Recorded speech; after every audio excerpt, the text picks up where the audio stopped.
Le dimanche commence bien, non seulement notre reine de beauté, nous avons des reines de beauté, d'où le thème hein, Femmes, je vous aime. Donc tout d'abord un grand merci à Sonia Roland d'avoir accepté d'être la marraine de cet événement, 5e édition. Donc la municipalité et spécialement Anne d'Hervé vous remercie, et puis moi-même ravie donc de pouvoir modérer cette rencontre, une rencontre qui sera très amicale. Hein. On parlera de Sonia, notre reine de beauté, jeune femme dynamique. Elle est née 3 jours avant la Saint-Valentin. Ah, je l'ai remarqué, donc voilà, elle aspire l'amour. 31 ans, vous savez tous, elle a été Miss France en 2000. La première femme originaire d'Afrique, donc la mixité culturelle à être élue Miss France. On a l'impression, moi personnellement j'ai l'impression qu'elle a été élue hier, pour ne pas dire avant-hier. Elle n'a pas changé, si ce n'est qu'elle a mûri. Beaucoup de choses à dire de Sonia Roland. On commencera au fur et à mesure. Sonia, peux-tu dans un premier temps nous parler de ton parcours avant, je dirais, Miss France? Tout d'abord, merci pour cette introduction. Non, j'ai pas rajeuni, malheureusement. Non, mais je pense que les enfants, ça forme la jeunesse. En fait, comme je suis mère de 2 enfants. Mais merci beaucoup, et en tout cas pour cette invitation. Je sais que vous avez bossé dur pour ce salon. Déjà toutes les deux, mais aussi vous êtes nombreux. Et puis, merci de mettre en lumière les femmes, mon thème préféré. Alors, pour parler de moi, parce que je déteste en général, mais mon parcours... C'est pour ça que tu es là. Oui, voilà. Mon parcours qui est assez, oui, certes, singulier, parce que il est même de l'ordre du conte de fées. Parce que, voilà, je suis née au Rwanda. Ensuite, en 89, pour des raisons déjà... un problème politique au pays, mes parents ont décidé de nous envoyer, mon frère et moi, en France. Ma mère a suivi, évidemment, mais on est resté 2 ans en Bourgogne, chez ma grand-mère, à Massy, dans un hameau de 400 habitants. Je vous dis pas le choc culturel, et le choc thermique aussi, parce que nous sommes arrivés en plein hiver, et j'avais jamais vu la neige de ma vie. Et donc on a vécu 2 ans chez ma grand-mère, et ensuite on a rejoint mon père qui lui avait fait le transfert de son imprimerie, parce qu'il était imprimeur, au Burundi. Donc quand il était bien installé, il a demandé à ma mère de le rejoindre. Donc nous sommes revenus en Afrique, au Burundi. Et puis en 94, il arrive ce qui arrive au Rwanda. Et vous savez peut-être, ou peut-être que ça vous a échappé, mais le président burundais était dans le même avion que le président rwandais à l'époque, qui son avion a explosé en plein vol. Depuis, il y a eu des enquêtes menées jusqu'à aujourd'hui pour savoir ce qui se passe, ce qui s'est passé à ce moment-là. Mais en tout cas, suite à cet incident ou meurtre, je ne sais pas comment on peut définir tout ça, eh bien, le génocide démarre. 10 000 morts par jour. Ma mère, qui est Tutsi, donc fait partie des gens qui sont exterminés. La chance qu'on avait, c'est qu'on habitait au Burundi. Donc on a eu le temps de s'enfuir. Mon père étant français aussi, on a eu pas mal de chance, parce que bon, voilà, on avait un passeport français, c'est ce qui facilitait pas mal les choses, mais ne faisant pas partie de la coopération française, il n'a pas bénéficié de l'évacuation française des coopérants. Donc il a dû se débrouiller comme il pouvait. Et donc nous voilà quand même à bord d'un avion russe. Après 3 jours de périple, nous sommes arrivés en France, et c'est à nouveau ma grand-mère qui m'est très chère, que j'ai perdue il n'y a pas 3 semaines, mais qui nous a accueillis. Et donc, arrivé en Bourgogne, à nouveau, on va habiter une ville de 5000 habitants qui s'appelle Cluny, que beaucoup de gens connaissent pour son abbaye ou pour l'école des arts et métiers. Et donc voilà, moi je grandis à nouveau dans cette France que je découvre, hein, parce que là je la découvre complètement différemment du hameau que je connaissais. C'est une enfance qui démarre pas facilement, parce que quand on quitte ses amis précipitamment, parce que c'est vrai que si vous voulez que je revienne sur le Burundi, on a connu un mois blanc, le mois où on n'allait plus à l'école, où il y avait donc comment on appelle ça, le couvre-feu.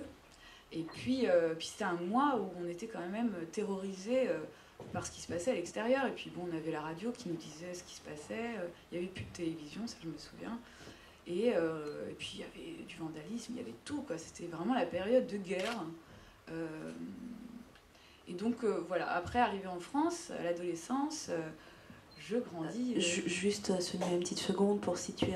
Je rappelle pour ceux qui ne le savent peut-être pas, en 1994, l'ONU a recensé plus de 800 000 morts en 100 jours, quoi. 100 jours après le génocide. Un génocide, hein, c'est les Tutsis contre les Hutus. C'est ce qui est...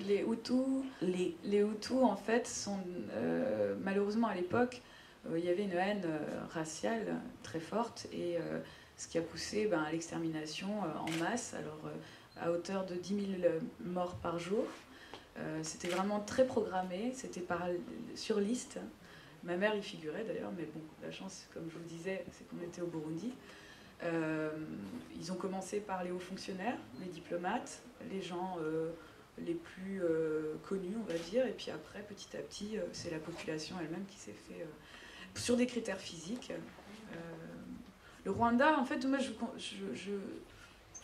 pense que c'est un sujet un peu lointain pour les Français, mais qui reste quand même, et qui va malheureusement encore aujourd'hui faire parler de lui, parce que la France maintenant a un accord avec le Rwanda pour récupérer donc les génocidaires qui sont ici, hein, réfugiés en France, et qui vivent paisiblement, loin de leurs responsabilités.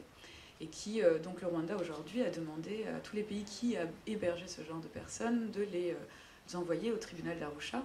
Il y a un tribunal qui a été saisi pour ça. Et donc voilà, c'était une petite parenthèse pour bien comprendre le génocide. Le résultat de ce génocide, encore actuellement, c'est 800 000 femmes veuves, 630 000 enfants orphelins. Donc c'est un pays qui, aujourd'hui, je peux en témoigner, a quand même su reconstruire malgré tout, d'ailleurs en passant par les mentalités.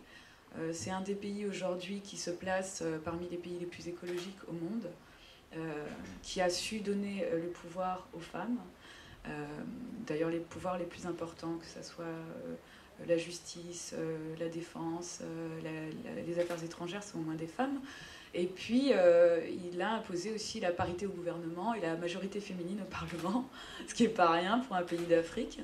Et puis aujourd'hui, voilà, il connaît un essor économique grâce à l'appel que le président Kagame a fait auprès de sa diaspora pour qu'elle revienne au pays, en fait, pour qu'elle reconstruise le pays. Parce que vraiment, le Rwanda, c'est ça aussi, c'est un pays qui a été totalement, depuis 30 ans, en tout cas depuis les colonies, a subi des tueries, des massacres à peu près tous les 10 ans. Et puis donc ma mère fait partie des gens qui ont connu les camps, qui ont été réfugiés. Et beaucoup de Tutsis à l'époque ont été réfugiés à l'extérieur, donc en Ouganda, en Afrique du Sud, au Canada, partout dans le monde en fait. Et puis quand donc le président Kagame a fait cet appel pour reconstruire son pays, au début ils hésitaient quand même, parce qu'il n'y avait rien de rassurant à revenir au Rwanda, surtout quand on est Tutsi, quoi. Et puis finalement, par la force du poignet, du courage, un peu d'huile de coude, ils ont réussi à reconstruire ce pays. Et honnêtement, j'en suis très très fière. J'y retourne la fin novembre, en mission pour mon association Maïcha Africa, je reviendrai dessus tout à l'heure. Et puis aussi parce que je veux amener la presse française et les télés françaises à voir ce qui se passe là-bas et à constater eux-mêmes des belles choses qui se font et comment ces gens ont pu reconstruire sur un bain de sang, quoi. Voilà, sur des cendres. Et donc voilà, et j'en étais où tout à l'heure? Nous étions en Bourgogne. À l'adolescence. En Bourgogne. L'adolescence. L'adolescence, période la plus con que l'être humain puisse vivre. Et en plus, avec tout ce qui faisait mon histoire, en fait. On est arrivé en Bourgogne. Ma mère, qui était la seule femme noire de toute la ville, a dû retrouver du travail. Ce qui n'était pas évident parce que ses diplômes, le Rwanda étant une ancienne colonie belge, ses diplômes étaient belges et donc pas aux normes en France, donc il fallait qu'elle refasse ses études. Pour trouver une équivalence, il aurait fallu qu'elle fasse des années d'études et pour parer au plus rapide, au plus urgent, il a fallu qu'elle reprenne des études alors je vais vous dire ça tout de suite, c'était chef de rayon dans un supermarché. Ma mère a fait à peu près 10 ans à peu près d'études et elle se retrouve à 48 ans à devoir aller à 300 km de la maison pour apprendre un métier qui se limite à ranger des boîtes dans les supermarchés. J'ai au moins appris une chose essentielle dans le parcours de mes parents, c'est qu'il n'y a pas de sous-métier. Ça, c'est au moins une bonne chose. Parce que j'ai vu des parents qui, après avoir tout perdu, ce qui est aussi le risque un peu de vivre dans des pays instables, c'est de recommencer leur vie de zéro. Mes parents, mon père était resté en Afrique, il a tenté à nouveau, tel un aventurier, de remonter une entreprise, et puis bon, ça n'a pas vraiment fonctionné. Il est revenu bredouille 3 ans après, et donc nous voilà, nous, petite famille d'Africains, à devoir nous justifier tous les jours aussi. C'était pas très facile, mais cela dit, ça m'a appris beaucoup de choses sur la tolérance, parce que j'ai dû, moi, éduquer mes amis à comprendre d'où je venais, qui j'étais, parce que c'est vrai que les premiers mots, surtout à l'école, c'est difficile, c'est violent. Là, je le comprends mieux en tant que parent, je comprends mieux qu'il faut être vigilant quant au sujet de la différence, d'ailleurs, de toutes les différences, de couleur de peau, de handicap, de tout. Il faut vraiment être vigilant parce que c'est une période hyper importante. Et moi, je me souviens que ma mère a tenu absolument à me faire comprendre qu'il ne fallait pas rejeter l'autre parce qu'il ne me comprenait pas, mais qu'il fallait le tolérer, mais surtout lui apprendre la tolérance, voilà. L'éduquer à la tolérance. Ça va être une chose essentielle. Une deuxième chose qui m'a bien construite en grandissant. Et puis, j'ai des amis, ma vie reprend plus ou moins bien. À 17 ans, je décide de monter à Paris parce que j'ai des rêves de comédienne. Et à Cluny, il faut dire que sont un peu restreints, ces rêves de comédienne. Alors, je décide de monter à Paris, passer mon bac, puis me rapprocher de mes rêves. Et ma mère m'appelle, elle me dit, voilà, il y a un championnat de basket. Parce que oui, j'étais basketteuse depuis 9 ans. Je n'ai pas lâché ce sport parce que c'était vraiment le sport qui me canalisait. Et arrivé donc donc ma mère m'appelle pour un championnat de basket. Et là, un monsieur vient se présenter à moi et me dit, Sonia, bonjour, j'ai parlé à vos coéquipières. Voudriez-vous vous présenter à Miss Bourgogne? Je lui dis, mais c'est quoi Miss Bourgogne? Je ne savais pas. À boire du vin? Je ne savais pas. Et honnêtement, j'étais tellement loin. Alors, je resitue les choses. J'étais un garçon manqué. J'étais plutôt nerveuse, rebelle, loin de tout ce que peut attendre Madame de Fontenay à cette époque-là. Et en plus, non mais la réalité, et c'est une réalité quand même, c'est que j'étais métisse. Et alors moi, j'imaginais pas du tout que la Bourgogne allait me choisir moi pour les représenter, quoi. Donc bon, j'y vais. je dis à ce monsieur qui est bien gentil, mais que j'ai mieux à faire parce que je voulais me présenter moi à l'équipe de France de basket. Et donc, lui donne sa carte à mes coéquipières qui, elles, font le relais et le donnent à ma mère. Ma mère, qui est très méfiante, se dit tiens, celui-là, je vais le convoquer et je vais voir de quoi il s'agit. Hein. Parce qu'elle s'attendait à autre chose. Elle voulait vraiment être sûre. Et effectivement, donc ce monsieur insiste et lui dit écoutez, votre fille, elle a le potentiel, il faut qu'elle se. Alors, potentiel physique, hein, je précise bien, parce qu'après, les autres critères, on les connaît. Enfin, moi, je connaissais rien hein, de tout ça. Et on me dit, il dit à ma mère il faut absolument qu'elle se présente, elle a le critère, elle est grande, elle est fine, et puis elle n'a pas l'air bête. Bon, donc ma mère m'appelle, parce que j'étais donc retournée à Paris. Elle m'appelle, elle me dit Sonia, est-ce que tu veux te présenter? Et je dis maman, toi? Elle y avait son obsession première, c'est que j'ai mon bac et que je devienne diplomate un jour. Donc ça, c'était au moins peut-être diplomate parce qu'elle avait des convictions politiques très fortes. Puis aussi peut-être par revanche sur la vie, j'en sais rien. Mais voilà, elle voulait que je fasse des hautes études. Eh ben, me voilà donc... elle me dit qu'est-ce qu'il y a à gagner? Alors moi je lui dis qu'est-ce qu'il y a à gagner? Elle me dit 5000 francs. Je dis tu m'inscris tout de suite. Parce que la réalité c'est que en tant que future comédienne, il fallait quand même que je me paye des cours. Je n'étais pas passée par le conservatoire.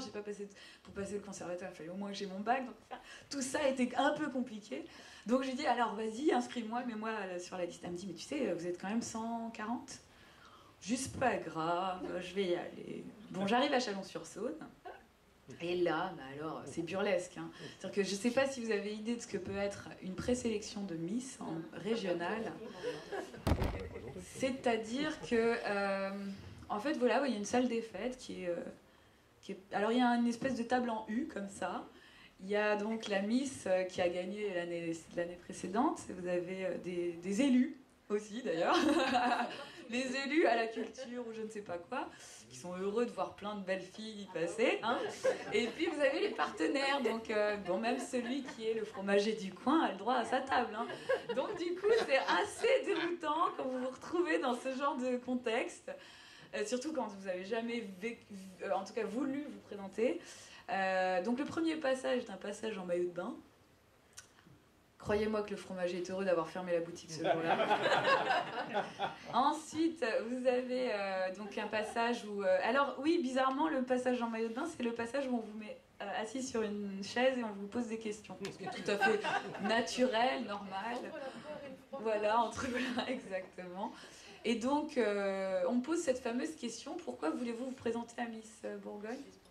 Et moi, je dis, pour l'argent, il y a 5000 francs, parce qu'il y a 5000 francs à gagner, et là tout le monde se tait évidemment, et je m'explique en disant mais vous savez je suis une jeune en tout cas je passe mon bac et je peux me payer des cours de comédie, ça serait formidable que j'ai ces 5000 francs, seulement eux ils ne comprennent pas que je n'ai pas compris que Miss Bourgogne ça amène à Miss France et donc à une autre aventure, et que me payer des cours de comédie au plus 2 ans après quoi, mais bon, ils me laissent parler. Je les fais rire, ils me choisissent, je me retrouve à Miss Bourgogne, je gagne, mais alors pour quelle raison? Enfin je pense, hein, il n'y a pas que la raison physique, parce qu'il y en avait des très belles de filles ce soir-là. Mais j'habitais une cité du Fouettin, qui s'appelait la cité du Fouettin. Et la cité HLM en province, c'est pas très drôle, hein. Il n'y a pas le RER pour aller... le métro pour aller s'évader un peu, hein. Si vous avez le permis, tant mieux, mais rares sont ceux qui ont le permis avant 18 ans quand même. Donc s'évader c'est difficile, et moi je me souviens que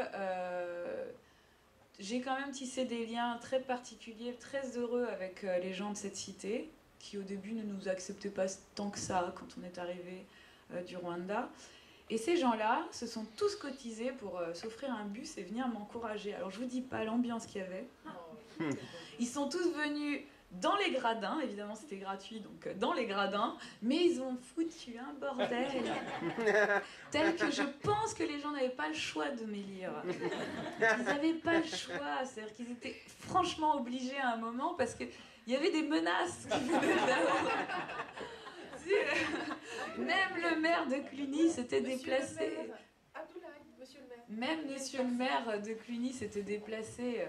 Il s'appelait Monsieur Roland. Alors tout le monde pensait que c'était mon père. Je disais non, c'est pas mon père, aucun lien de parenté. Et donc me voilà élue Miss Bourgogne. En 99. En 99, bien avant Obama. Vous vous rendez compte? C'était possible. Et moi j'ai toujours dit la Bourgogne est quand même plus en avance que l'Amérique. Non mais bon, c'est pour la blague. Hein, c'est pour la blague.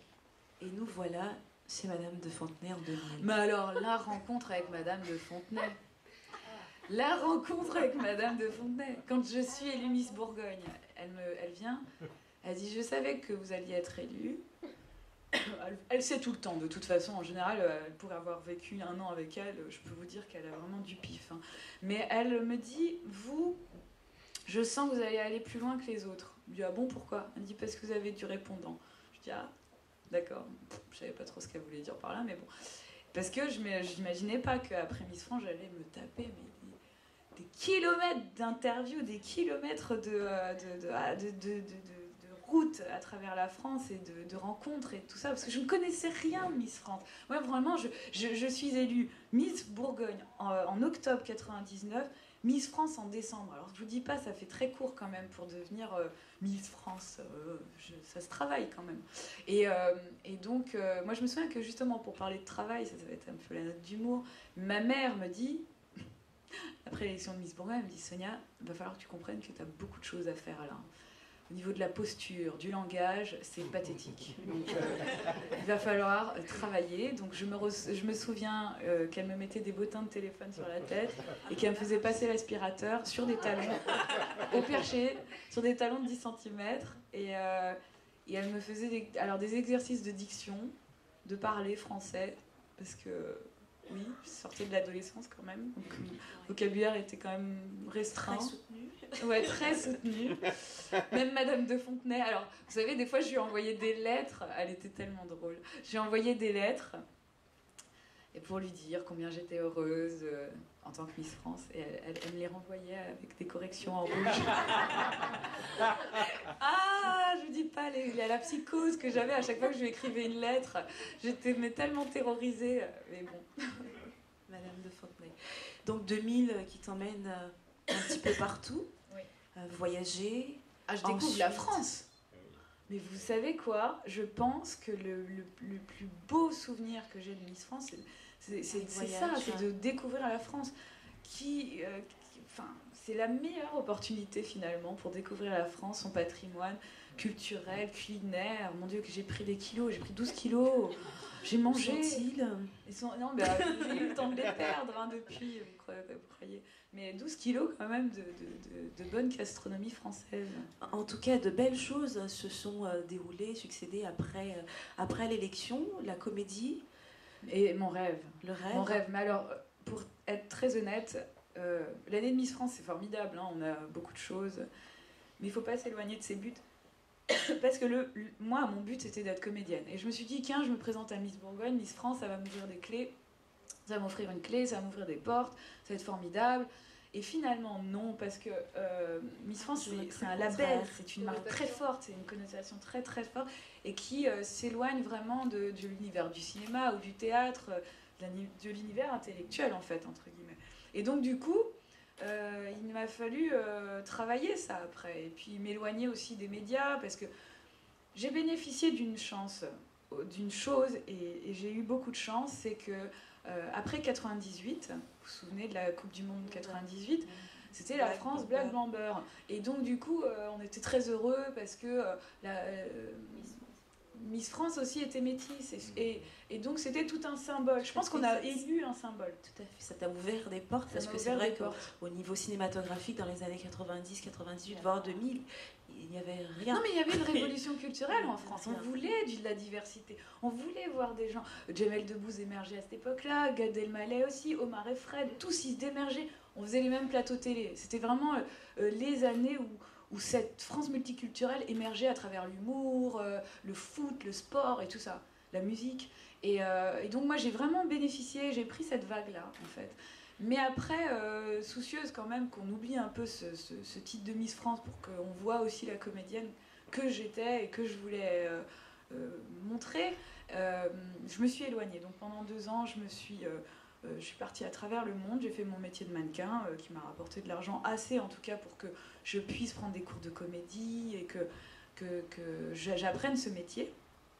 Et donc en toute humilité, malgré mon statut très fort comme ça de Miss France à travers les médias, je me suis éloignée. Quand on m'invitait dans des interviews, je m'éloignais. Je ne voulais pas qu'on parle de moi, je voulais plus qu'on parle de moi. Donc ça a duré 2 ans. Et d'ailleurs, les magazines disaient qu'est-ce qu'elle devient, la pauvrette. Et beaucoup de gens, mais oui, c'est ça, il y a plein de gens qui misaient sur moi parce que c'est effectivement cette année de Miss France, je pense qu'ils ont découvert une nature, une personnalité, quelqu'un qui défendait plein de convictions, femme de valeur. Oui, et puis moi je défendais beaucoup le discours de Geneviève, qui était un discours de valeur aussi sur la femme. Vous savez, Geneviève est une femme communiste à la base. On ne nous a pas l'air comme ça, mais elle est très communiste dans l'âme. Et donc, c'est quelqu'un qui n'a pas peur de dire les mots, qui n'a pas peur d'aller au front, comme dirait l'autre. Et je trouvais ça assez remarquable. Mais elle a découvert quelque chose aussi à travers mon année, c'est le pouvoir des médias, le pouvoir de la communication. Elle est devenue une grande communicante. Vraiment, à partir de 2000, ça a été une révélation pour elle. Et elle s'est dit, les Miss ont un autre devoir que celui de défendre le patrimoine français. C'est aussi de défendre des valeurs. Et là, ça a été une autoroute pour elle, parce qu'on était invités sur tous les plateaux, y compris Ardisson, qui n'invitait jamais les Miss. Mais cette année-là, bizarrement, il voulait absolument qu'on touche les points importants qui faisaient notre culture, et donc des points comme la diversité. Et il voulait que je m'exprime là-dessus. Et c'est vrai que peut-être que ça a un peu fait que les gens m'ont retenu différemment dans leur esprit, dans leur coin, comme ça, dans un petit coin de leur esprit. Et que tu restes et que tu demeures. Tu as été visiblement, pour une petite qui n'était pas, pour une petite adolescente mais finalement très sage par rapport aux autres Miss. Mais cette chance, mais c'est une chance aussi de venir d'une famille je pense. Qui a tout misé sur la tolérance, le partage. Mes parents, pour vous situer les choses, mes parents sont vraiment totalement opposés. Déjà, mon père est blanc, ma mère est noire. Mon père s'en fiche royalement de la politique, limite anarchiste. Ma mère est totalement convaincue d'être de gauche. Voilà, c'est quelqu'un d'hyper militant. Elle est chrétienne, convaincue. Mon père, athée. Donc, vous voyez, j'ai navigué entre des troubles, des oppositions. Et finalement, c'est ce qui fait aussi un peu la complexité de mon personnage, public même, des fois, c'est qu'on me dit « C'est fou, cette fille, elle est douce, elle est ce qu'on veut, mais elle a ce truc de rébellion, parfois. » On voyait dans les non soumise. Léa Parker. Ça fait pas partie de mon vocabulaire, la soumission. La soumission, tu fais bien dont je disais, Léa Parker. Aventure. Oui, alors ça démarre avec Radou Miraelanou.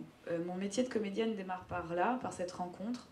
Radou qui a fait Le Concert, La Source des Femmes, qui est un merveilleux cinéaste, et qui m'offre en 2002 un rôle qui m'emmène à Douala avec lui dans un film qui s'appelle Les Pygmées de Carlo. Et tout démarre de là.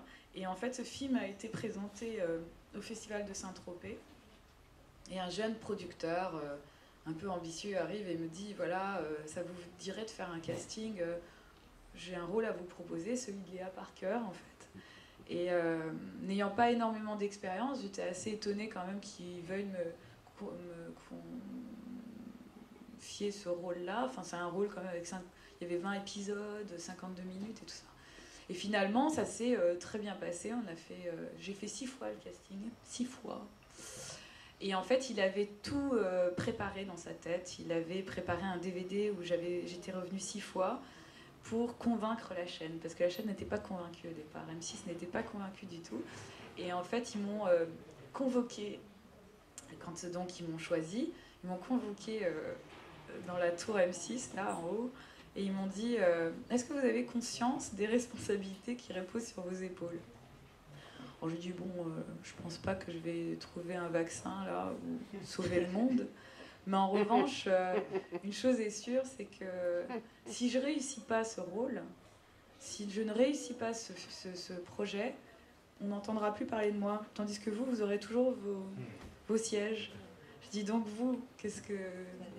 Voilà, si vous m'aidez, eh ben, j'y arriverai. Et voilà comment ça est née cette collaboration avec M6. Et puis après, l'aventure avec Léa Parker, ça a été 50 épisodes quand même. Hein. 2 ans et demi de travail. On a suivi, Abdoulaye était devant son écran quand on regardait. Alors je suis heureuse. Tu me l'avais caché, Abdoulaye. On en reparlera. Et le retour au Rwanda par le biais de ton association? Alors mon association, je la crée tout de suite par contre. Hein. Je la crée après l'élection de Miss France. Dès que j'ai remis ma couronne, comme avec mon titre de Miss France, j'avais fait quand même beaucoup de marrainage. Je me suis dit, il faut qu'on fasse quelque chose pour le Rwanda. Et en fait, c'est lors d'un retour au Rwanda après Miss France, en fait, parce que le Rwanda voulait m'accueillir en tant que Miss France, mais comme le programme de Miss France est déjà établi depuis 1 an, il faut savoir que là, la Miss, elle va être élue, il y a déjà un programme pendant 1 année. Et en fait, ce que Madame de Fontenay n'avait pas réalisé, c'est qu'à travers moi, ils allaient toucher le continent africain. J'étais devenue une espèce de passerelle entre l'Afrique francophone et la France. Et donc, toute l'année qui a suivi Miss France, j'ai fait une année en tant que Miss France, mais en Afrique. Et c'était génial parce que j'ai en plus découvert l'Afrique, que je ne connaissais pas cette partie de l'Afrique, l'Afrique de l'Ouest, l'Afrique du Sud même. Enfin bref, et je suis rentrée donc au Rwanda. Ça a été un moment d'émotion parce que toute la famille était là, toute la famille était présente. Et puis, bizarrement, tout m'est revenu, quoi. Les parfums, des couleurs, des bâtiments. Donc j'ai revu mon école française, j'ai revu même des profs que j'avais eus. J'ai revu ma nounou, Françoise, qui, elle, en plus, la pauvre, a été une des victimes du génocide. Et qui était ma nounou et qui, du coup, a été nounou de mes enfants après, quand je suis retournée au Rwanda, c'est drôle. Mais ouais, c'était chargé d'émotions. Et puis j'ai eu le plaisir aussi de rencontrer Monsieur le Président et son épouse. Et ça a été aussi une grande révélation parce que je me suis dit, finalement, j'ai peut-être un rôle d'ambassadrice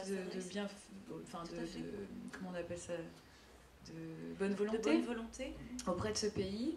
Parce que ce que j'avais constaté, c'était effectivement cette force, quoi, cet espoir en eux qu'ils avaient. Et je trouvais ça tellement beau que je voulais faire quelque chose. Donc on a créé cette association. Au début, ça s'appelait Sonia Roland pour les enfants. Mais finalement, on s'est rendu compte qu'il y avait plein de gens qui venaient pour Sonia Roland et pas pour les enfants. Donc du coup, on a changé ça en Maïcha Africa. Je suis restée présidente de l'association, maman vice-présidente. On a un petit bureau... de gens très convaincus, parce qu'il faut être convaincu quand même pour rejoindre une association comme la nôtre, au Rwanda, 8000 km, sans y avoir mis les pieds. J'en connais un rayon. Ouais, oui, exactement. Et puis, oui, parce que toi aussi, tu as une association à Haïti. Louise milite pour Haïti. Haïti, oui. Où j'ai été, d'ailleurs on va en parler après. On en parlera. Mais en tout cas, ça a été une révélation pour moi et je me suis dit, je ne peux pas ne pas revenir dans ce pays avec quelque chose. Et chaque année, donc, on a des missions. Cette année, vous pourrez voir, j'ai un stand ici qui m'a été offert par la mairie. Cette année, on veut agrandir et réhabiliter une école à Narama, qui est un petit village au-dessus de Kigali, la capitale, et qui manque vraiment d'effectifs, quoi, et de place pour avoir plus d'effectifs. Et puis aussi leur offrir des sanitaires, une vie plus confortable quand même, pour apprendre. Donc voilà, ça c'est un de nos projets cette année. On a fait quoi d'autre avec on a réhabilité des maisons, reconstruit, mis aux normes des maisons qui sont habitées par des enfants orphelins du génocide. Parce qu'en fait, il y a eu tout un phénomène après au Rwanda, c'est qu'il y a eu, après le génocide, il y a des groupes d'enfants qui se sont rassemblés, réunis, et qui ont décidé de vivre ensemble. Nous, on a appelé ça le phénomène Peter Pan. C'est des gamins qui grandissent ensemble. Le plus âgé d'entre eux travaille et nourrit cette famille. Ils ont souvent aucun lien de sang, mais ils s'entraident. Et ils ne veulent surtout pas de l'aide des adultes. Sauf celle d'un ministère qui a été créé pour eux, qui s'appelle Agenda. Et en fait, c'est le ministère de la Famille là-bas.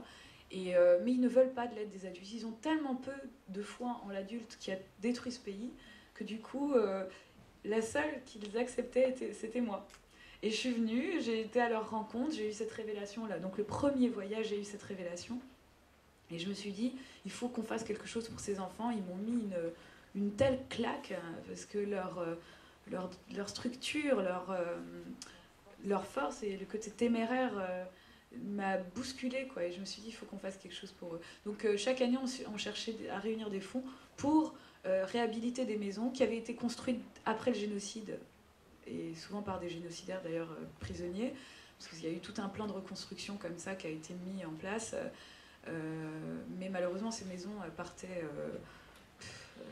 en ruine, parce qu'elles étaient faites de mauvais matériaux, en tout cas de matériaux qui étaient sur place à l'époque, parce qu'ils n'avaient pas d'argent.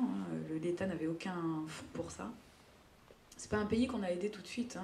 Autant Haïti, et pourtant c'est encore discutable, Haïti a bénéficié parce que c'est une catastrophe naturelle. Je pense que les gens sont beaucoup plus touchés par ça, parce que c'est un peu la fatalité, quoi. Mais c'est vrai que le génocide rwandais, on n'a pas mesuré réellement ce qui restait de ce pays, et ces 600 000 enfants complètement à l'abandon, quoi. Donc c'est vrai que non, il faut vraiment reconnaître que le ministère là-bas de la famille travaille très bien, durement. L'éducation nationale aussi, parce que c'est un des rares pays d'Afrique qui offre la scolarité jusqu'à la majorité. Et puis qui offre aussi des bourses d'études, malheureusement pour le moment qu'aux meilleurs, mais en même temps ça crée une espèce de motivation quand même pour ces jeunes, quoi. Donc moi je tiens vraiment à mettre l'accent cette année avec mon association. 2013 sera la mission, ça sera l'éducation et agrandir ces écoles, amener du matériel. Donc voilà, vos dons sont les bienvenus. Voilà, vos dons sont les bienvenus. L'écriture, d'ailleurs, c'est une des raisons, je pense, pour laquelle Anne Dervé t'a sollicité, outre le fait « Femme, je vous aime ». Non, mais elle est amoureuse de moi, Anne. C'est pour ça. Femme, je vous aime. Anne, nous sommes amoureuses d'ailleurs, mutuellement. Bon, on s'admire énormément. Je crois qu'il risque d'avoir une crise de jalousie entre la modératrice et a-t-on besoin de se justifier d'ailleurs? Ceux qui sont tordus. Tout à fait. Donc, Femme, je vous aime, l'écriture, c'est une façon pour toi de te purger. Oui. Alors, j'aimerais tellement avoir beaucoup plus de temps pour écrire, mais je me souviens que bon, là, il est épuisé, malheureusement, je suis désolée. Les gazelles n'ont pas peur du noir, qui est un livre qui a été édité l'année où Sarkozy était élu. Ouais. Donc il y avait au moins 10 livres sur Sarkozy chaque semaine, il s'est noyé dans ces livres-là, à mon grand malheur, mais bon. Et pourquoi ne pas le... Je vais le demander à le rééditer, on va le rééditer, peut-être même le retravailler, parce que je le trouvais trop consensuel en fait. Je le trouvais trop à l'image d'un grand public qui finalement accepte aussi qu'on lui dise des vérités, même si elles ne sont pas forcément audibles. Et donc je préfère être sincère, si je dois le réécrire, je le réécrirai sous une autre forme. En fait, ce que j'espère que tu vas nous dire, c'est pas si je dois l'écrire, comme je vais le réécrire. Comme je vais le réécrire, comme je trouverai le temps de le réécrire. Tout à fait, parce que tu as un modèle, que tu le veuilles ou non, tu as un modèle pour les jeunes filles métissées, les jeunes filles noires, originaires d'eux. Tu as parlé d'Obama tout à l'heure, ce ne sera pas à la hauteur d'Obama, mais je pense que dans l'écriture, ce que tu as vécu, c'est un conte de fait, ce que tu as vécu, je pense qu'il mérite d'être lu, et donc, en tout cas, moi, je plaide pour qu'il soit réédité. Et ton actualité cinématographique, bon, peut-être un mot aussi sur ton dernier film aux côtés de Jimmy Jean-Louis. Oui, déjà, alors, juste pour terminer ce que je disais par rapport à ce livre, c'est vrai que je n'avais aucune envie de parler de moi, de faire une espèce d'autobiographie à 25 ans, ça paraissait totalement absurde, mais je me suis sentie le devoir de le faire parce que je croisais toute une jeunesse issue de la diversité qui me disait mais c'est quoi votre parcours, et je me rendais compte en fait que les gens ne connaissaient pas mon parcours, et je me rendais compte même que les journalistes eux-mêmes, qui souvent ne font pas très bien leur métier, j'avouerais. Ils prennent pas le temps d'aller googler, d'aller au moins Wikipédia ou non, mais c'est vrai que quand ils étaient face à moi en tant que Miss France, la vraie question c'était alors c'est bien d'être Miss France. Moi je disais oui, mais il y a tout un truc, il y a tout un background, quoi, je voudrais le raconter. Donc je l'ai raconté à travers ce témoignage, qui n'est pas une autobiographie, qui est plutôt un témoignage sur ma vie. Et j'ai été très heureuse parce que c'est vraiment... il y a eu toutes sortes de personnes qui l'ont acheté, ce livre, et du coup qui m'ont écrit après pour me dire racontez la suite, racontez-nous la suite, parce qu'on a besoin de savoir. C'est un tel conte de fées, cette vie de Sonia Rolland de l'époque. Ça a été un tel conte de fées, ça l'est toujours d'ailleurs, j'avoue, ça l'est toujours. C'est important, je dirais, voilà, pour la jeunesse, l'intégration, parce qu'on en vient, on en parle, ce choc des cultures, tu en as parlé au début, hein, le Rwanda, la Bourgogne, Cluny, et puis même Paris, et puis maintenant tu es maman, bon, donc c'est vrai, tu es maman, le choc des cultures, c'est vrai que les enfants, moi-même je suis maman, les enfants sont très durs par ignorance, parce qu'ils ne le savent pas, et quand on ne sait pas, on n'est pas forcément ouvert, on a tendance à être fermé. Bien donc sûr. en tout cas, je plaide, je sais que la 6e édition d'Anne d'Hervé se fera un plaisir de m'accueillir. Peut-être pas en tant que marraine, mais tu auras tout à fait en tant qu'auteur, et nous attendons vivement ce moment. Et donc voilà, pour venir, Toussaint l'ouverture. Alors Toussaint l'ouverture, quelle aventure. Non, en fait Toussaint l'ouverture c'est assez anecdotique pour moi parce que j'ai vraiment participé. C'est pas un très grand rôle que j'ai, mais je voulais en faire partie. Comme faire partie d'ailleurs du film de Raoul Peck que j'ai tourné bien avant, Moloch Tropical, qui a été une aventure incroyable de 6 semaines en Haïti, avant la catastrophe, 1 an avant la catastrophe. Et ça a été un moment de découverte aussi, parce que Haïti, je connaissais pas. Ça a été triste, une triste découverte quand même, parce que je me suis dit quel pays abandonné, quoi, abandonné par le monde entier, aux mains à plusieurs reprises de gens qui n'ont pas su en faire quelque chose, quoi. Et malheureusement, la seule beauté que j'ai réellement, les 2 seules beautés que j'ai découvertes sont celles qui faisaient réellement partie des gens, des Haïtiens. Leur foi en eux, leur foi en leur pays, en leur peuple, leur dignité, leur fierté. Et aussi ce paysage, quoi. Enfin, Haïti, c'est magnifique. Mais quel drame, quoi. Quel drame ils ont vécu pendant des années politiques. Enfin, c'est terrible, quoi. Et bon, j'espère qu'aujourd'hui, malgré la lumière, la mise en lumière qui a été faite sur ce pays, parce qu'il y en a eu des reportages après. Il y en a un très beau qui va arriver de Raoul Peck, d'ailleurs, cette année, qui raconte l'après-catastrophe. Je doute fort qu'il mâche ses mots. Raoul n'a pas pour habitude de mâcher ses mots. D'ailleurs, tant mieux. Oui, ton actualité cinématographique, quels sont les films à venir? Les films à venir. Alors là, je tourne un film pour France 2 prochainement, et un autre film avec le grand Bertrand Tavernier. Et ça, c'est formidable. C'est Quai d'Orsay. Quoi dire, je suis heureuse en tant que comédienne aujourd'hui de pouvoir... Et en tant que maman, en tant que maman, c'est... la question se pose pas. C'est clair, donc une femme qu'on aime, ouais, Sonia Rolland, femme, je vous aime. Merci Sonia. Une question d'Anne d'Hervé peut-être? Elle sera très légère parce que je vais parler de la Bourgogne. Et en fait, Claudie Aigneret, qui sera présente avec Sonia Rolland tout à l'heure sur une table ronde, est née en Bourgogne. Donc les femmes Bourgogne sont des femmes de poigne. Pierre Tarin et Sylvain Caruso sont aussi de Tout à fait. Donc, mais je parle des femmes. Les Bourguignons sont très... Et en fait, il y a aussi un parcours de femme qui m'a marqué. Il s'agit de l'épouse de Monsieur Boussicot. Elle gardait en fait des oies. Elle a quitté cette chère Bourgogne. Elle est venue à Paris. Elle tenait une blanchisserie. Elle a épousé Monsieur Boussicot.